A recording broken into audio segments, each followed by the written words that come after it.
എല്ലാ വിദ്യാർത്ഥികൾക്കും പുതിയൊരു വീഡിയോയിലേക്ക് സ്വാഗതം. ഈ വർഷത്തെ +2 പബ്ലിക് എക്സാമിനേഷൻ റിസൾട്ട് പ്രഖ്യാപിച്ചു. അപ്പോൾ വിദ്യാർത്ഥികൾക്ക് എങ്ങനെയാണ് നിങ്ങളുടെ സ്കൂൾ വൈസ് റിസൾട്ട്, അതായത് രജിസ്റ്റർ നമ്പർ ഇല്ലാതെ നിങ്ങളുടെ സുഹൃത്തുക്കളുടെയൊക്കെ റിസൾട്ട് എങ്ങനെ അറിയാൻ സാധിക്കും എന്നുള്ളതാണ് ഈ ഒരു വീഡിയോയിൽ. അതിനായിട്ട് നിങ്ങൾക്ക് നിങ്ങളുടെ സ്കൂളിൻ്റെ കോഡ് വേണം. അതിനായിട്ട് dhsc.kerala.gov.in എന്ന ഈ ഒരു വെബ്സൈറ്റ് ഓപ്പൺ ചെയ്യുക. ഓപ്പൺ ചെയ്ത് കഴിഞ്ഞാൽ നിങ്ങൾക്ക് താഴോട്ടേക്ക് സ്ക്രോൾ ചെയ്യുമ്പോൾ ലിസ്റ്റ് ഓഫ് സ്കൂൾസ് എന്ന് പറഞ്ഞുകൊണ്ട് കാണാം. ഇതിൽ നിങ്ങളുടെ സ്കൂൾ ഏതാണ്, അതായത് നിങ്ങളുടെ ജില്ല ഏതാണ്, അത് കറക്റ്റായിട്ട് സെലക്ട് ചെയ്ത് കൊടുക്കുക. അതിനുശേഷം നിങ്ങളുടെ ആ ഒരു സ്കൂളിൻ്റെ കോഡ് ഏതാണെന്നുള്ളത് ഈ ഒരു ലിസ്റ്റിൽ നിന്നും കറക്റ്റായിട്ട് മനസ്സിലാക്കുക.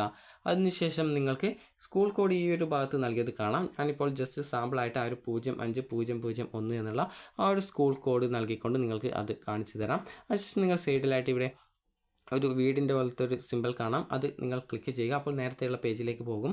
അപ്പോൾ ഇവിടെ നിങ്ങൾക്ക് ന്യൂസ് എന്നുള്ള ഭാഗത്ത് HSC റിസൾട്ട്സ് എന്നുള്ള ലിങ്കിൽ ക്ലിക്ക് ചെയ്യുക. അപ്പോൾ kerala-results.nic.in എന്ന വെബ്സൈറ്റിലേക്കാണ് പോവുക. അതിനുശേഷം DHSC റിസൾട്ട്സ് 2024 എന്ന് പറഞ്ഞുകൊണ്ട് കാണാം, അതിൽ ക്ലിക്ക് ചെയ്യുക. ഇവിടെ നിങ്ങളുടെ റോൾ നമ്പറും ഡേറ്റ് ഓഫ് ബർത്തും നൽകി കഴിഞ്ഞാൽ സബ്മിറ്റ് ചെയ്ത് കഴിഞ്ഞാൽ നിങ്ങൾക്ക് നിങ്ങളുടെ റിസൾട്ട് അറിയാൻ സാധിക്കുന്നതാണ്. അതുപോലെ സൈഡിലായിട്ട് ഒരു സിമ്പിൾ 3 ആ ഒരു ആൾക്കാരുടെ ഒരു സിമ്പിൾ കൊടുത്തിട്ടുണ്ട്. ആ ഒരു സിമ്പിൾ ക്ലിക്ക് ചെയ്യുക. അപ്പോൾ സ്കൂൾ കോഡ് അറിയുന്നതിനായിട്ട് നിങ്ങൾ ഇവിടെ സ്കൂൾ കോഡ് നൽകുക. ഞാനിപ്പോൾ നേരത്തെ കണ്ട ആ ഒരു സ്കൂളിൻ്റെ കോഡ് ജസ്റ്റ് നൽകുകയാണ്. ഇത് ജസ്റ്റ് സാമ്പിളിന് വേണ്ടിയിട്ടാണ്, നിങ്ങൾക്ക് ജസ്റ്റ് ഇതൊന്ന് കാണിച്ചു തരാൻ വേണ്ടി മാത്രമാണ് ഈ ഒരു രീതിയിൽ കാണിക്കുന്നത്. അപ്പോൾ ഈ ഒരു റിസൾട്ട് നിങ്ങൾക്ക് കാണാം. ഇവിടെ ചില വിദ്യാർത്ഥികളുടെ റിസൾട്ടിൻ്റേത്, അതായത് ചില സബ്ജക്റ്റുകളുടെ മാർക്ക് നൽകിയിട്ടില്ല എന്നുള്ളത് നിങ്ങൾക്ക് കാണാൻ സാധിക്കും. ഇത് എന്തുകൊണ്ടാണെന്ന് ചോദിച്ചാൽ ആ ഒരു വിദ്യാർത്ഥികൾ കമ്പാർട്ട്മെൻറ്റലായിട്ടാണ് പരീക്ഷ എഴുതിയിട്ടുള്ളത്. അപ്പോൾ അങ്ങനെ ആ ഒരു പരീക്ഷ എഴുതിയിട്ടുള്ള വിദ്യാർത്ഥികളുടെ ആ ഒരു ലിസ്റ്റാണ് അവിടെ കാണുന്നത്. അപ്പോൾ അവിടെ നിങ്ങളുടെ അവരുടെ രജിസ്റ്റർ നമ്പർ നോക്കിക്കഴിഞ്ഞാൽ തന്നെ നിങ്ങൾക്ക് മനസ്സിലാകും അത് 222 എന്നുള്ള രീതിയിലാണ് അത് സ്റ്റാർട്ട് ചെയ്തിട്ടുള്ളത്. അതേസമയം നിങ്ങൾക്ക് ഫുൾ സബ്ജക്റ്റുകളുടെ മാർക്ക് കാണിക്കുന്ന വിദ്യാർത്ഥികളുടെ ആ ഒരു രജിസ്റ്റർ നമ്പർ നോക്കുമ്പോൾ 23 എന്നുള്ളതാണ് സ്റ്റാർട്ട് ചെയ്തിട്ട് കാണുന്നത്. അപ്പോൾ അതുകൊണ്ടാണ് നിങ്ങൾ മനസ്സിലാക്കേണ്ടത്, ഈ ഒരു വിദ്യാർത്ഥികൾ കമ്പാർട്ട്മെൻറ്റലായിട്ട് പരീക്ഷ എഴുതിയത് കൊണ്ടാണ്. അതായത് മുൻ വർഷങ്ങളിൽ +2 പരീക്ഷ എഴുതിയ ശേഷം +2 ഫെയിൽഡ് ആയതുകൊണ്ട് തന്നെ ഈ വർഷം അത് ജയിക്കാൻ വേണ്ടി പരീക്ഷ എഴുതിയ വിദ്യാർത്ഥികളുടെ ആ ഒരു ലിസ്റ്റാണ്. അപ്പോൾ നിങ്ങൾ അങ്ങനെ പരീക്ഷ എഴുതിയ വിദ്യാർത്ഥികളിൽ EHS എന്ന് പറഞ്ഞുകൊണ്ട് നിങ്ങൾക്ക് കാണാം.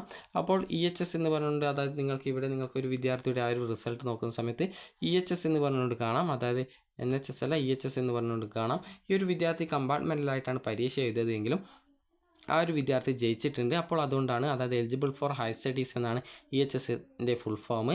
അതുപോലെ NHS എന്ന് പറഞ്ഞാൽ not eligible for higher studies എന്നാണ്.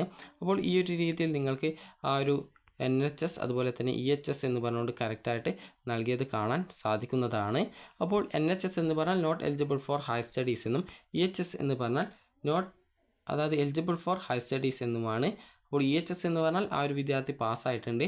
NHS എന്ന് പറഞ്ഞുകൊണ്ടാണ് കാണുന്നതെങ്കിൽ ആ ഒരു വിദ്യാർത്ഥി പാസ്സായിട്ടില്ല എന്നുള്ളത് കറക്റ്റായിട്ട് മനസ്സിലാക്കാൻ സാധിക്കുന്നതാണ്. അപ്പോൾ വിദ്യാർത്ഥികൾ ഈ ഒരു രീതിയിൽ നിങ്ങളുടെ സുഹൃത്തുക്കൾ ജയിച്ചിട്ടുണ്ടോ ഇല്ലയോ എന്നുള്ള കാര്യം നിങ്ങൾക്ക് ചെക്ക് ചെയ്യാം. NHS എന്നാണെങ്കിൽ തോറ്റിട്ടുണ്ട്, EHS എന്ന് പറഞ്ഞാൽ ജയിച്ചിട്ടുണ്ട് എന്നുള്ളത് മനസ്സിലാക്കാം. നിങ്ങൾക്ക് ഈ ഒരു വീഡിയോ ഉപകാരപ്രദമായിട്ടുണ്ടെന്ന് കരുതുന്നു. അതിനുശേഷം ചെക്ക് ആൻഡ് ദ റിസൾട്ട് എന്നുള്ളത് ക്ലിക്ക് ചെയ്ത് മറ്റൊരു സ്കൂൾ കോഡ്, നിങ്ങൾക്ക് വേണ്ട സ്കൂളിൻ്റെ കോഡ് നൽകുന്ന സമയത്ത് നിങ്ങൾക്ക് നിങ്ങളുടെ സ്കൂൾ വൈസ് റിസൾട്ട് അറിയാൻ സാധിക്കുന്നതാണ്. അപ്പോൾ നിങ്ങൾക്ക് ഈ ഒരു വീഡിയോ ഉപകാരപ്രദമായിട്ടുണ്ടെങ്കിൽ ലൈക്ക് ചെയ്യുക, ഷെയർ ചെയ്യുക. Thank you for watching.